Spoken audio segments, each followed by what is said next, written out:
racing immediately. But a champion becomes a legend. Maccabi Diva wins it again. Yes, yes, yes! Wins the Everest. Glen wins another big one.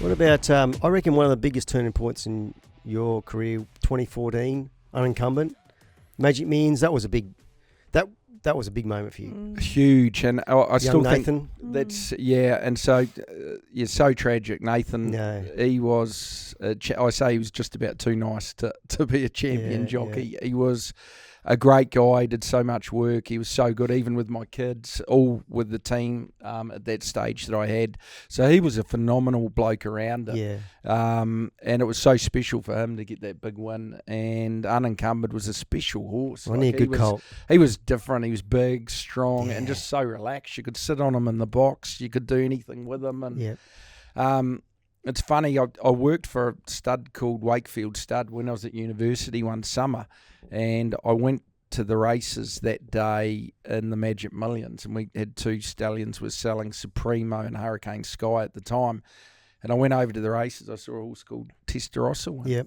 yeah. And then I'm back, I think 15 years later, around 15 years later, and I've got a son of Testarossa winning the Magic Millions. It's just such a funny game. It's sort of, I've had so many sort of full circle events, and that was one of them. So from that, it probably allowed me to get a lot more horses into the stable. 2-year-old racing's very important, and it was a very, very special day, and it definitely helped. It makes you believe it's possible. Well, and you kind of announce yourself to everyone that you're here, and you know what I mean. I'm serious. You know what I mean. That's what, from my opinion, looking from the outside in, it looked like Bjorn Baker's now just announced himself to everyone that I'm here and I'm a serious trainer. Did you get that feeling? I still don't have that feeling in Sydney. It's so competitive. Come on. It's so competitive, and even my old man says, "Oh, you've got one rung on the ladder. 1 foot on the ladder." Yeah, it's like that. You can never take it.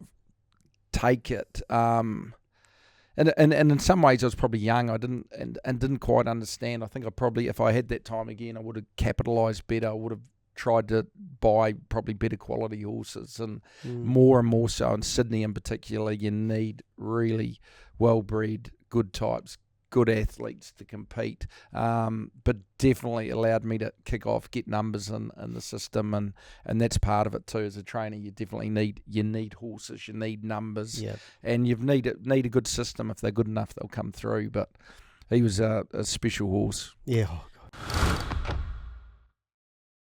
Chances are you're about to lose. For free and confidential support, call the number on the screen or visit the website.